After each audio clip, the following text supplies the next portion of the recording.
अस्सलाम वालेकुम। उम्मीद आप सब खैर खरीद से होंगे। आज की वीडियो में मैं आपके साथ अपने इंटर्नशिप का एक्सपीरियंस शेयर करूंगा। एफएससी कंप्लीट करने के बाद मैंने इस्लामाबाद की एक यूनिवर्सिटी में एडमिशन लिया इलेक्ट्रिकल इंजीनियरिंग डिपार्टमेंट में। जैसे ही मेरे 4 सेमेस्टर कंप्लीट हुए तो मैंने इंटर्नशिप स्टार्ट कर दी ओलंपिया केमिकल्स लिमिटेड में। अब ओलंपिया केमिकल्स लिमिटेड में मुझे इंटर्नशिप मिली किस तरह, मैं अब सबसे पहले तो आपको वो बता देता हूँ। टू बी ऑनेस्ट, मुझे इंटर्नशिप रेफरेंस के ज़रिए मिली थी। मेरे भाई के एक दोस्त हैं, वो गवर्नमेंट के एक इदारे में एक अच्छी पोजीशन पे हैं। उनके दोस्त उनके क्लास फेलो पंजाब यूनिवर्सिटी में उनके क्लास फेलो थे। वो ओलंपिया केमिकल्स लिमिटेड में केमिकल डिपार्टमेंट में वो हेड थे। तो मेरे भाई के दोस्त ने उनसे बात की, तो इस तरह फिर मैंने अपने भाई को सीवी दी, भाई ने अपने दोस्त को सीवी दी, दोस्त ने फिर उसको अपने दोस्त को सीवी फॉरवर्ड की और उसने फिर एचआर को सीवी फॉरवर्ड की। और इस तरह फिर उन्होंने कहा कि हम आपको 1 महीने के लिए इंटर्नशिप पे रखते हैं। तो अब आप बताएं कि आप 1 महीना कौन सा करना चाहते हैं। तो वो मैंने फिर जुलाई का महीना सेलेक्ट किया। जुलाई से अगस्त मेरी 1 महीने की इस तरह इंटर्नशिप ओलंपिया केमिकल्स लिमिटेड में लगी थी।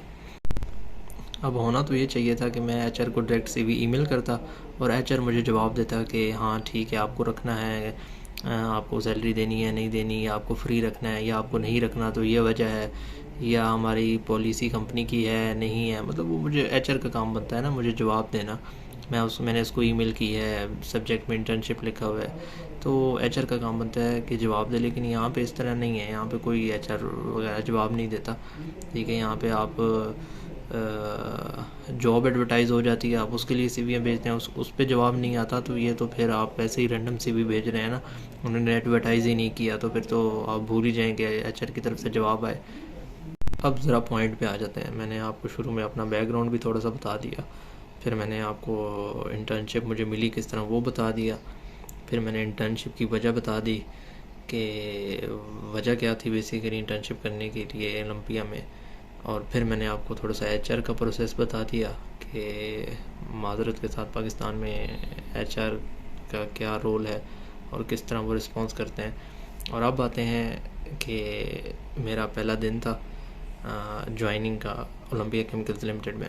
मैं स्टॉप पे गया, वहाँ पे बस आई, मैं बैठा, फिर मेरे घर से वो 1 घंटे के फासले पे है ओलंपिया केमिकल्स लिमिटेड। ठीक है, मैं कंपनी पहुंचा, वहाँ पे मेरी एंट्री वगैरह हुई। एंट्री वगैरह होने के बाद मैं इलेक्ट्रिकल डिपार्टमेंट में गया। वहाँ पे मैं मुख्तलिफ़ लोगों के साथ मिला और वहाँ पे उन्होंने मुझे ऑफिस में बिठा दिया। मैं घंटा 1.5 घंटा 2 घंटा वहाँ पे बैठा रहा। उसके बाद उन्होंने कहा कि आप एचआर डिपार्टमेंट में जाएं। तो फिर मैं वहाँ से उठकर एचआर डिपार्टमेंट में आ गया। एचआर वालों के साथ मेरी हेलो हाई हुई। उन्होंने मेरा पूछा आप कहाँ से हैं, क्या करते हैं, क्या कर रहे हैं, और उनको मैंने अपनी सीवी दी। उनके पास भी सीवी थी मेरी। तो उन्होंने कहा ठीक है, आप जिस डिपार्टमेंट से आए हैं ना, आप वहाँ पे दोबारा चले जाएं और वही आपको बता देंगे कि आपने ये महीना किस तरह गुजारना है। तो मैंने उनसे पूछा कि ये पेड है या अनपेड। मैंने दोबारा उनसे पूछा, क्योंकि पहले तो मैंने अपने भाई के दोस्त से पूछा था ना कि पेड है अनपेड है। तो फिर मैंने उनसे एचआर से पूछा, उन्होंने कहा नहीं ये बिल्कुल अनपेड है, तो आप सिर्फ 1 महीना ही यहाँ पे इंटर्नशिप कर सकते हैं, एक्सटेंड नहीं होगी ये। ठीक है, कंपनी की पॉलिसी में नहीं है। मैंने कहा ठीक है। फिर मैं वापस अपने इलेक्ट्रिकल डिपार्टमेंट में चला गया। मैं जब वापस डिपार्टमेंट में गया तो वहाँ पे मैं थोड़ी देर बैठा, तो मेरा इंट्रोडक्शन वगैरह हुआ वहाँ पे जो इंजीनियर्स वगैरह थे उनके साथ। उनको मैंने अपना इंट्रोड्यूस करवाया, मैं यहाँ से हूँ, यहाँ से डिग्री कर रहा हूँ और इस सेमेस्टर में हूँ। ये करने के बाद उन्होंने मेरे साथ एक डिप्लोमा होल्डर टेक्नीशियन था वहाँ पे इलेक्ट्रिकल डिपार्टमेंट में, उन्होंने मेरे साथ भेज दिया उसको। उन्होंने बताया कि इसको ना पूरी कंपनी का विज़िट करवा के लेकर आओ। ठीक है, वो मेरे साथ आया, उसके साथ हेलो आई की, उसके साथ सलाम दुआ हो गई। फिर वो मुझे इसी तरह एडमिन लेके गया और एडमिन के बाद मुझे वो सेफ्टी डिपार्टमेंट लेके गया, फिर वो मुझे क्वालिटी डिपार्टमेंट लेके गया, फिर मुझे वो पावर जनरेशन प्लांट पे लेके गया, फिर मुझे वो प्रोडक्शन यूनिट लेके गया। ठीक है, प्रोडक्शन यूनिट 1 2 3 में लेके गया। फिर वो उसने मुझे वेयर हाउस का विज़िट करवाया, वेयर हाउस का विज़िट करवाने के बाद वो मुझे वाटर ट्रीटमेंट प्लांट पे लेके गया। वाटर ट्रीटमेंट प्लांट पे ले जाने के बाद वहाँ पे ब्रिक्स प्लांट था एक, वहाँ पे मुझे वो लेके गया। फिर कोल एरिया में वो मुझे लेके गया। फिर मैं किलन एरिया में गया, ठीक है। तो ये सब एरियाज़ विज़िट करने के बाद वापस मैं वहीं जहाँ पे ऑफिसर्स वगैरह बैठते हैं वहाँ आ गया। तो उनके साथ मेरी गपशप हुई। उन्होंने कहा कि आपने सारा विज़िट कर लिया। मैंने कहा जी सर कर लिया विज़िट वगैरह। उन्होंने कहा ठीक है। तो बस इसी तरह ये दिन गुजर गया। तो फिर अब मैं नेक्स्ट डे आया फिर, तो उन्होंने मुझे कहा कि आपने वो पावर जनरेशन प्लांट देखा हुआ है? मैंने कहा जी बिल्कुल देखा हुआ है। तो वहाँ आप चले जाएँ, वहाँ पे हमारे इंजीनियर बैठे होंगे, वहाँ पे आप उनके पास जाएँ और वो उनसे सवाल वगैरह करें, जो भी आपको चीज़ समझ नहीं आती उनसे आप पूछ लें। तो इसी तरह मैं वहाँ चला गया। वहाँ पे एक इंजीनियर बैठे हुए थे, अब मुझे उनका नाम याद नहीं है। तो उनको मैंने अपना इंट्रोडक्शन दिया और उनके साथ गपशप हुई, हेलो हुई। तो फिर उन्होंने मुझे ये थोड़ा सा पावर जनरेशन प्लांट के बारे में बताया कि ये टरबाइन लगी हुई है, ये जनरेटर है, ये स्टीम टरबाइन है, वहाँ से वो ये 3-4 बॉयलर्स हैं, ठीक है। वहाँ से कोयला आ रहा है, वो उसको जलाया जाता है, फिर वो पंप लगे हुए हैं, वहाँ से पानी आता है, वो भाप बनता है, भाप बनने के बाद वो बॉयलर्स में आता है, बॉयलर्स को बॉयल करते हैं, फिर भाप बनती है, भाप से फिर स्टीम चलती है, स्टीम से फिर अल्टरनेटर स्टीम घूमती है, फिर वो जनरेटर घूमता है, जनरेटर से आगे अल्टरनेटर लगा हुआ है, अल्टरनेटर से यहाँ से सप्लाई आती है। तो इस तरह उसने मुझे पूरा समझाया, ठीक है, वहीं पे बैठ के समझाया उसने मुझे। ये उससे तौफीक नहीं हुई या पता नहीं, उसने जो भी समझा उसने मुझे वहीं पे बस बैठ के समझा दिया कि इस तरह बस। और जैसे मैंने आपको बताया उसने मुझे इसी तरह बता दिया। तो बस इसी तरह फिर अगला दिन आया। अगले दिन में भी फिर उन्होंने मुझे कहा कि आप वहाँ चले जाएं, वो देखी हुई जगह। मैंने कहा देखी, क्योंकि उसने मुझे पहले दिन साहब विज़िट कराया ही इसीलिए था कि दोबारा बंदा ना भेजना पड़े इसके साथ, ठीक है। इसने जगह देखी हुई हो, हम यहाँ से इसको कहेंगे वहाँ चला जा, यहाँ चला जा, वहाँ चला जा, ताकि ये फिर खुद ही जाए वहाँ पे, ठीक है। वहाँ पे जाके भी बस इसी तरह ये वहाँ पे मैं चाहता था कि किसी भी डिपार्टमेंट में, फॉर एग्जांपल मैं किलन पे गया हूँ, ठीक है, किलन पे वहाँ पे एक इंजीनियर बैठा होता था, वहाँ पे जाके उसके साथ अपना इंट्रोडक्शन उसको दिया। उसके बाद उसने वहीं पे बैठ के मुझे बता देना कि यार इस जगह पे ये काम हो रहा है, ठीक है। तो पूरा महीना यही होता रहा, लेकिन मैं भी ढीठ था। मैं पूरा महीना गया और यकीन करें मैं आता जाता जैसे था ना, वो मुझे पता है। और थोड़ा सा मेन रोड से फिर थोड़ा सा ना आगे आधा घंटा ना थोड़ा सा कच्चा रास्ता था, क्योंकि ये जो कंपनी थी ना वो पहाड़ियों के पास थी, थोड़ा सा ना बैकवर्ड एरिया में थी, गांव देहात, वहाँ पे कोई रिहाइश वगैरह नहीं थी, थोड़ा सा ना बैकवर्ड एरिया में थी कंपनी। तो वहाँ पे रास्ता ही ख़राब था, गाड़ियों के धक्के, धूड़ मिट्टी, ठीक है, ये सब मतलब बंदा शाम को जब आता था ना, बंदा सुबह तो बंदा एक्टिव होता है ना, फ्रेश होता है, जब शाम को बंदा आता था यकीन करें इतना थका हुआ होता था बंदा, इतना थका हुआ होता था बंदा, कहता था खाना खा के बंदा सो जाए बस, जिस्म टूट रहा होता था, ठीक है। वहाँ पे आपको बताने का मकसद ये है कि आप देखें इंटर्नशिप भी फ्री थी। आपसे कुछ सिर्फ बताने का मकसद ये है कि इंटर्नशिप लाजमी है, आपने करनी है, चाहे वो फ्री हो या चाहे वो पैसों की हो, ठीक है, आपने लाजमी करनी है। और जिस तरह की भी हो, जितना भी आपको तकलीफ़ उठानी पड़े आप वो तकलीफ़ उठाएं, क्योंकि इंटर्नशिप मैंने की, मुझे कुछ इंडस्ट्री का नॉलेज हुआ, ठीक है, मुझे कुछ ना कुछ समझ आई।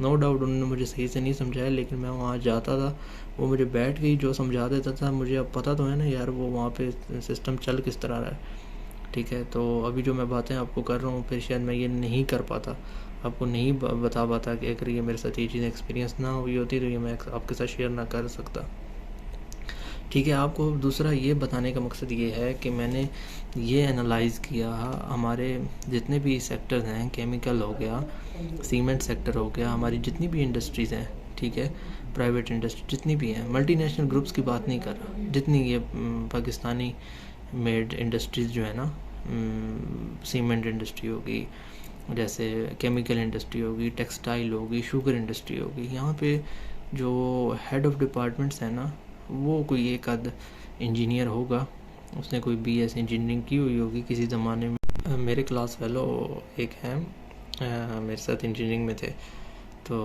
वो आजकल ना अस्करी सीमेंट में काम कर रहे हैं as a management trainee engineer. तो उनका जो रेफरेंस था ना वो उनकी फैमिली में से ही था, जो कि उस कंपनी में ना एक डिपार्टमेंट में वो हेड है। तो उन्होंने उनको इंटर करवाया उस कंपनी में, वरना तो सवाल ही पैदा नहीं होता था कि वो कभी अस्करी सीमेंट देख सकता। ठीक है, तो आजकल वो काम कर रहा है। तो बात करने का मकसद ये है कि आपके पास अगर कोई रेफरेंस है या अगर आपको कोई जानने वाला है इन सेक्टर्स में बैठा हुआ है तो फिर तो आप इजीली इंटर हो सकते हैं और ग्रो कर सकते हैं। अगर आपका कोई इन सेक्टर्स में कोई जानने वाला नहीं है तो फिर आप भूल जाएं कि इन सेक्टर में आपको कोई रखेगा। ठीक है, बेशक जितनी मर्जी सीवियाँ आप भेजें, आप अपना टाइम ज़ाया करेंगे। टाइम ज़ाया करने के अलावा और कुछ भी नहीं करेंगे। इन्होंने नहीं रखना आप लोगों को। ठीक है, हाँ, अगर आपके पास डिप्लोमा है और अगर आपने किसी इंडस्ट्री के अंदर 5-6 साल एक्सपीरियंस किया हुआ है, ठीक है, ओलंपिया में अगर आप काम कर रहे हैं तो अगर आपके पास निमर केमिकल है उसका एक्सपीरियंस है तो आपको ओलंपिया वाला रख लेंगे। ओलंपिया से आप अगर निमर में जाना चाहते हैं तो फिर आपको वो रख लेंगे क्योंकि आपके पास ओलंपिया का एक्सपीरियंस है। अगर आप पायनियर सीमेंट में हैं, आप मैपल लीफ में जाना चाहते हैं तो मैपल लीफ वाले रख लेंगे। ठीक है, मैपल लीफ से कोई पायनियर में आना चाहता है तो पायनियर वाले रख लेंगे। तो मतलब ये इस तरह से नहीं, एक ग्रुपिंग हुई है। ठीक है, आपके पास उस सेक्टर का एक्सपीरियंस है तो वो आपको रखेंगे वरना नहीं रखेंगे। ठीक है, फ्रेश को तो पता नहीं इस तरह कोई अजीब नज़र से देखते हैं जैसे पता नहीं इसको तो कोई वैल्यू ही नहीं देते, इज़्ज़त भी नहीं देते। ठीक है, और पता नहीं इंटर्नशिप पे अगर रख लें तो वो उनको पता नहीं तकलीफ़ हो जाती है, और मैनेजमेंट ट्रेनिंग रख लें तो फिर भी इनको तकलीफ़ हो जाती है कि इन्होंने रखा तो रखा क्यों है, क्यों इंटर्नशिप पे रख लिया है, क्यों आ गया ये। और दूसरा ये है कि वो कहीं हमारी जगह ना ले ले। दूसरा, मैनेजमेंट ट्रेनिंग अगर रख लिया है तो इनको फिर तकलीफ़ हो जाती है। तो इस तरह के जो सेक्टर्स हैं ना, मैं कहता हूँ इसमें आपको ग्रो करने के लिए कुछ भी नहीं मिलता, आप सिर्फ ज़लील होते हैं। ठीक है, 8 से 5 आप ज़लील ही होंगे, कुछ भी आपको सीखने को नहीं मिलेगा। ठीक है, आप अपनी स्किल्स को ज़ाया करेंगे। ठीक है, तो इससे बेहतर ये है कि आप किसी और सेक्टर्स में ऐसे सेक्टर्स देखें जहाँ पे आपको कुछ सीखने को मिले, कुछ आपकी ग्रोथ हो। ठीक है, जब आपके पास स्किल्स आएंगी, कुछ आपने सीखा हुआ होगा तो फिर आपको इजीली कहीं पे भी जॉब मिल जाएगी। लेकिन मैं आपको नहीं रिकमेंड करूँगा कि आप इन फैक्ट्रीज़ में और इंडस्ट्रीज़ में जाके अपने आप को जंग लगवाएं। ठीक है, जैसे लोहे को जंग लगता है ना, इसी तरह आप जब इन फैक्ट्रीज़ में जाएंगे आपको जंग लग जाएगा। ठीक है, आप बिल्कुल फारिग हो जाएंगे, किसी काम के नहीं रहेंगे, तो बस यहीं पे पड़े रह जाएंगे। तो इसलिए इन सेक्टरों से निकलें, इन सेक्टरों से अपना ध्यान को हटाएं, आप दूसरे सेक्टर्स में जाएं, आईटी में जाएं। ठीक है, आईटी में बहुत जल्दी आप ग्रो करेंगे। ठीक है, आपकी इज़्ज़त होगी, रिस्पेक्ट होगी, फ्रेश होंगे तो आपको रख लेंगे। ठीक है, और प्राइवेट कंपनीज हैं जो सेल्स में काम कर रही हैं, इम्पोर्ट एक्सपोर्ट का काम कर रही हैं, आप वहाँ जाएँ। ठीक है, तो वहाँ पे आपकी रिस्पेक्ट होगी, आपको इज़्ज़त दी जाएगी, आपको रखा भी जाएगा। अगर आप फ्रेश हैं तो कोई मसला नहीं है उनके लिए। ठीक है, तो इन सेक्टर्स में जाके आप अपने ख़ुद भी ज़लील होंगे, घर वालों को भी ज़लील करेंगे, ना खुद कुछ कमाएंगे, ना घर चला पाएंगे। तो बस इसी तरह आपके मामलात रहेंगे। तो मेरी यही सजेशन है कि आप लोगों को कि आप इंटर्नशिप लाजमी करें। ठीक है, इससे आपको बहुत कुछ सीखने को मिलता है, चाहे जहाँ भी आपको इंटर्नशिप मिल जाए आप करें। लेकिन जॉब जो है आप सोच समझ के और किसी अच्छे सेक्टर में करें जहाँ पे आपको कुछ सीखने को मिल जाए। अगर आपको मेरी वीडियो अच्छी लगे तो लाइक शेयर कमेंट करें और चैनल को सब्सक्राइब करें। मिलते हैं नेक्स्ट वीडियो में, तब तक के लिए अपना ख्याल रखिएगा। अल्लाह हाफ़िज़।